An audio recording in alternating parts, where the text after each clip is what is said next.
zinakor adamdın 15 belgisi je kesepeti je balesi. Birinciden uyat jana namыстын жоголушу. Мында байкасаңыз, зinakorlar açık bola başladı. Oşo parkta, oşo көчөдө, oşo унада, oşo машинада айырмасы жок. Туш келген жерде караңгылыкпы, түнбү караңгылык, күндүзбү айырмасы жок, айдын айырмасы жок. Рамазанбы, Рамазан айыбы, кадыр түнбү айырмасы жок. Нәфсин ичине кирип кеткендигине байланыштуу эч бир кадыр кымбат жок. Уят намыс жоголуп кетти да. Бул пайгамбарыбыздын айткан сөзү бар, улуу сөзү бар. Уятың болбосо каалаганды кыла бер дейт. Уятың болбосо каалаганды кыла бер. Пайгамбарыбызга чейин барлык пайгамбарлар айтып келген сөз ушул сөз. Уятың болбосо каалаганды кыла бер. Демек, уяты жок адам каалаганды кыла берет экен, урматтуу мекендешим. Зина кылган адам уят намысы жоголот экен. Өзүнүн кылыгынан өзү уялбай калат да. Экинчиси, көздөрү арсыз болот. Жаман караш көз зинасы менен алектенет. Эркектин эң биринчи тыя турган маселеси бул жагы эмес, муноо жагы. Эң биринчи көздөн башталат. Красотка экен, сонун экен, мындай экен деп биринчи көздөн башталат. Көздөн тыйышыбыз керек. Ар бир эркектин эң чоң оор сыноосу бул көз. Бүгүнкү учурда көз болуп калды. Себеби бүгүн уюлдук телефондор аркылуу, мына интернет чыгып кетти, телевидение, телезор бардыгында ылгабастан каалаган нерсени берип атат. Каалаганды көрүп кете бер деген эмес. Уюлдук соткада бүгүн бир сообщенияны бойдок досуң жиберет, жылаңач кыздарды, бир девушканы жиберет, мына ал ага жиберет, бул буга жиберет, бир жылаңач кызды бир 100 эркек мындайча айландырып бири-бириге көрсөтөт. Бул телефон деген нерсе жакшы нерсе, эгер жакшылыкка колдонсоң, жамандыкка жаман нерсе бул. Тозокко барышыңа бешке себеп, бул ушул болуп калышы мүмкүн, бешке киришиңе себепчи. Ошондуктан муноо турбинаңа этият бол. Көздүн зинасын токтотушуң керек. Бул көп кесепеттерге, ооруларга алып келет. Ошондуктан тыйылышың керек. Баягы букалар күчтүү болуш үчүн контейнерге 1 жыл камап кое бериңе да, ал уй көрө элек. Уйдун айырмасыздыгы жок. Кары уйбу, жаш уйбу, негизгиси сыйыр болсо болду, барып жабышат да. Неге ал уй көрө элек 1 жылдан бери? Көздүн зинасын кылган жок, ошондуктан. Мен буканы мисалга келтирип атам. Эркектер дагы мисал үчүн көздүн зинасын сактасаңыз, сизге хуник аялыңызда сулуу көрүнөт. Армияда 1 жыл служба кылган аскерлер келип эле үйлөндүрөт. Неге? Ал чогулуп калды. Күч жагынан бүт барына чогулуп калды. Ага кемпир дагы чоңонодай көрүнүп калат. Кыздай көрүнүп калат деген маани. Неге? Себеби 1 жыл часта кыз көргөн жок, арамга аралашкан жок. Көздөр арсыз болуп калат, жаман караш болуп калат, көздүн зеринасы дагы, көздүн көрүүсү дагы, көздүн нуру да кетип калат керек болсо. Көп арамдарды караган. Бүгүн соцсеттерден ар ким айрыкча мына жеңил сайттары болсун, ошолордо көп арам иштер чыгып атат.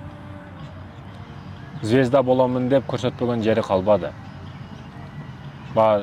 Теңдик деп, подружкаларымда да сулуу боломун деп, кээ бири көйнөгүм мактанамын деп, кээ бирлер чачын жакшыраак макияжын мактанамын деп, кээ бир кыздар жакшыраак шампунь колдонуп койсо дагы интернетке чыгарат. Шампуньдун жыты интернеттен кебейт, кыжалат болбо сен.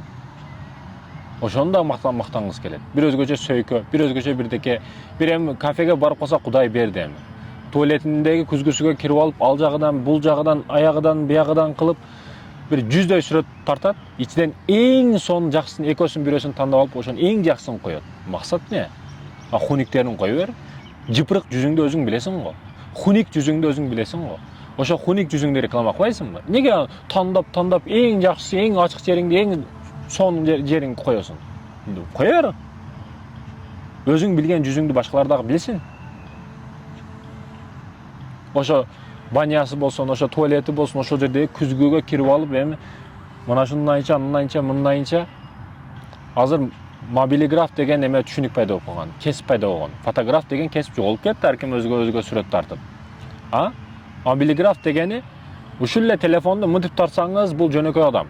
Мобилиграф мынтип тартып коет, болду, ушул эле айырмасы. Бул кесип ушул эле. Мобилиграфтарды алып сүрөткө тартып чыгартырып, уят эмеспи? Туалетте да сүрөткө түшөсүңбү? Ал жерде жин бар, шайтан бар, ал жерде сүйлөгөнгө болбойт, ырдаганга болбойт, уктаганга болбойт, сигарет чеккенге болбойт, арак ичкенге болбойт, көп ойлонуп отурууга болбойт. Биздикилерчи ушулардын бардыгын тескери кылып атат. Кеңири ойлонуп атат, көп отуруп атат, сүрөткө түшүп атат. Жасанганда ошол жерде жасанып атат, Андан кийин үчүнчүсү, бул бүгүн жаштарды көбүндө караңгылыкты жакшы көрөт. Караңгылыкты жакшы көрөт. Көп учурда мына зына түртөт ушул маселеге, көп зына иштер, арам иштер караңгыда болот. Зына иштер караңгылыкта болот. Көп күнөөлөр караңгылыкта болот. Бирөө экзамен кылып, баласы келет экен, паланчы карындашыбыз сурап атат, кандай бала экен текшерип көрбөйсүз. Макул деп барып, кеттик кыздарга, шу сонун кыздар бар, бесплатный кыздар бар, эс алабыз деп кайнатасы баягы боло турган күйөө баласына айтып атат. Ал текшерүүдө дейм. Наркы жок, мен барбайм андаймын деп. Бул сонун бала экен деп келип мактап тур. Ошо кызымды беришим керек экен, турайбысың балам, карындашыңды ошого беребиз. Бая мен текшерип көрдүм, кыздарга барабыз андай мындай десек, жок деди. Деп турса шамга жакын баягы жигит красавчик болуп рубашкаларын кийип келип калыптыр. Кетиппи дейт экен. Неге? Кыздарга бая айттыңыз го. Андай жерге неге бая жок дедиң го. Эми андай жерге түнү барыш керек, караңгыда барыш керек, красавчик болуп жасанып барыш керек, шашпай жуунуп таранып дейт экен да. Караңгылыкта болот экен арам иштердин көбү. Караңгылыкта. Ошондуктан да көп кырсыктар, жер титирөөлөр, цунами болсун, бардыгы көбүнчө караңгыда болот да. Караңгылыкта, караңгы балелер, Ачыктан ачык жалган сүйлөп калат. Зына кылган адам бул наркотикке окшош, дозасы келип кала турган болсо, карызга акча алат, паланча өлүп атат, дарыга акча керек деп аркимдин ачык-ачык жалган сүйлөп, ошо кумарын кандыруу максатында жалганды ачык сүйлөп калат дейт. Ачыктан ачык жалган сүйлөйт. Ошо калпын тууралап кетиш үчүн да калп сүйлөйт. Жашыруу үчүн көп калп сүйлөп калат да. Зынакор менен жалган бирдей жүрөт. Зынакор менен эч качан дос болбогон дейт. Зынакор менен эч качан дос болбогон. Андан бардыгы иттикти күтсөң болот. Сатып кетиш болобу, бизнесиңди алдап кетиш болобу, зынакор менен адам менен бизнес дагы кылбагын дейт. Бардык балени күтсөң болот андан. Ачык жалган сүйлөйт экен. Бешинчиси, жакындарынан дагы уялат, же алыстайт. Алыстайт дегени туура.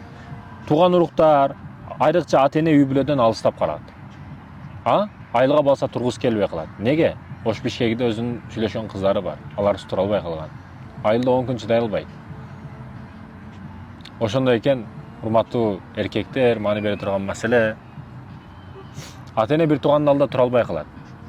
Ата-эне бир тууган жанын берди, канын берди, бүт баарын берди, бирок негедир алардын алдында зерге берет да. Өзүн түрмөдөгүдөй сезе берет. Алыстайт экен жакындарынан. Никеге дагы, үй бүлөгө дагы сый көрсөтпөй калат. Үй бүлөлүк ыйыктыкты сезимдерди талкалайт, зына. Бүгүн көпчүлүгү аялдарда эрим дагы болуш керек, жигитим дагы болуш керек деген түшүнүк болуп атат, Кудайым сактасын.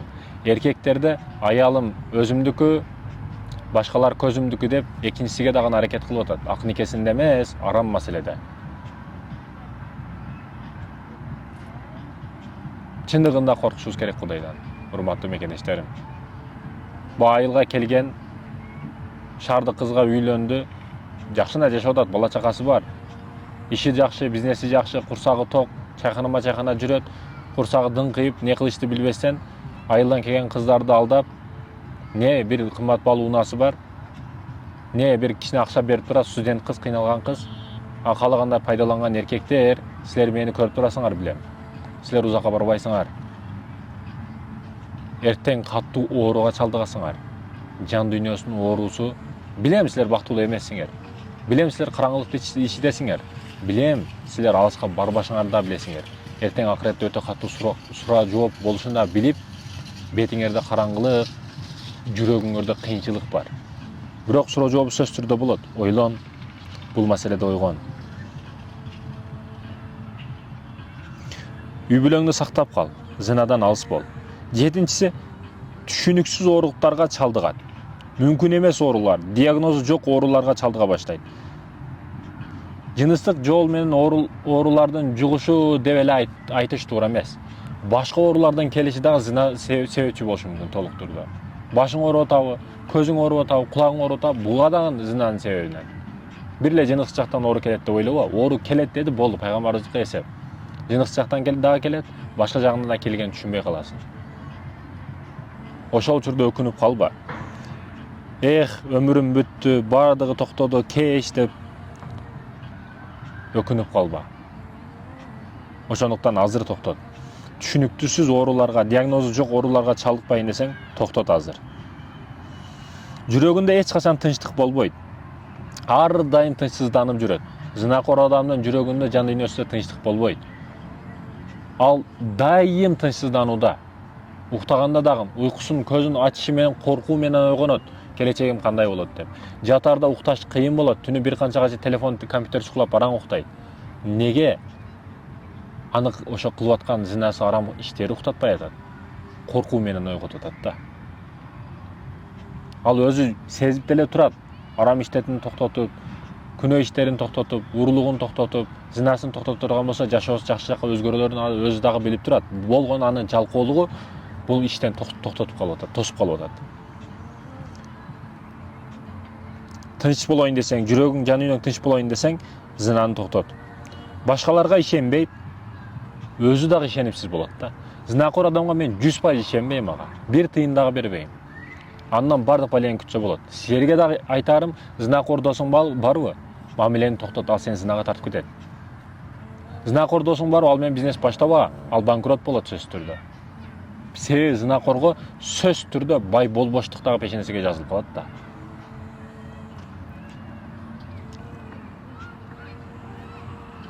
Өзүң кылып көргүн, ошо зинакор досуңдан ажырап өзүң бизнес кылып көргүн. Сонун гүлдөп кетесиң, өсүп кетесиң. Андай достордон алыс бол.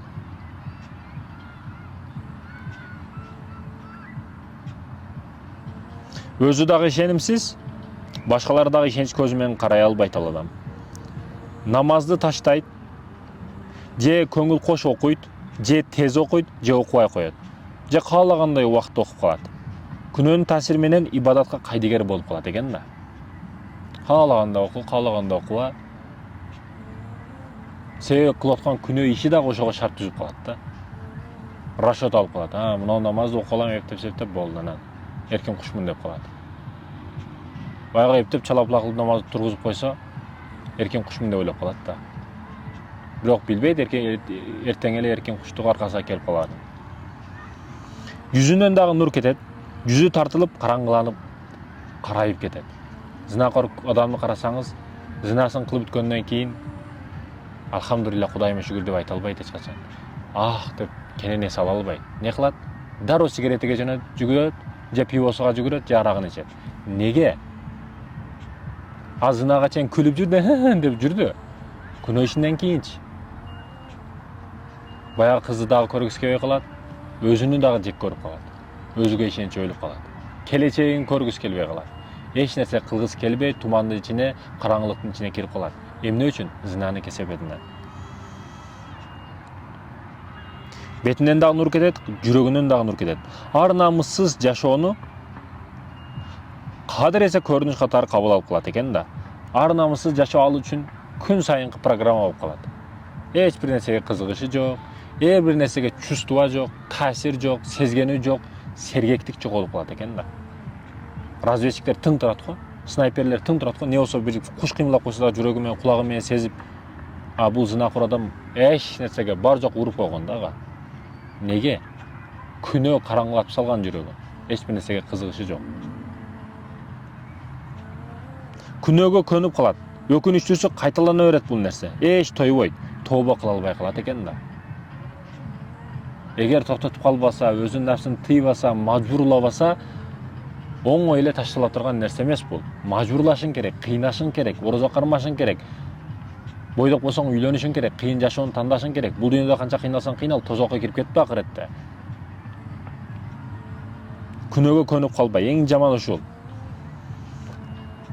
Бүгүн карасаңыз, комфорт зонага кирип кетип, биз элдер канчалык комфорт жумшак зонага киргенибиз сайын Аллахтын тозогун унутуп атабыз да, акыретти унутуп атабыз. Бүгін жоғырылаған сайын бишектин жогорусу магистрал асанбай деп кетип атабыз.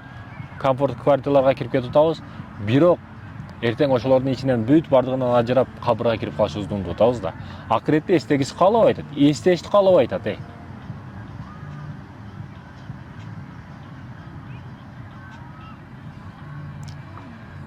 Азаптан коркпой калыш бул өтө жаман нерсе. Кудайдан уялууну унутат экен да. Урматтуу мекендештерим, бул белгилердин бардыгы бир эле адамда, ушу айткан белгилердин бардыгынын белгиси бир адамда болушу шарт эмес. Бирок адам бул жолго түшкөндө жүрөгү, ахлагы жана жашоосу өзгөрө баштайт.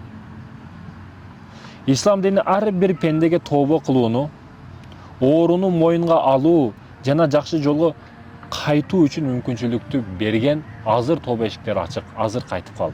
Тоба кылуу үчүн кеч эмес. Аллахтын эшиктери, тоба эшиктери ар дайым ачык экен. Азыр тобону кылып кал. Күн кыбла жактан чыга электе. Ассаламу алейкум рахматуллахи ва баракатух.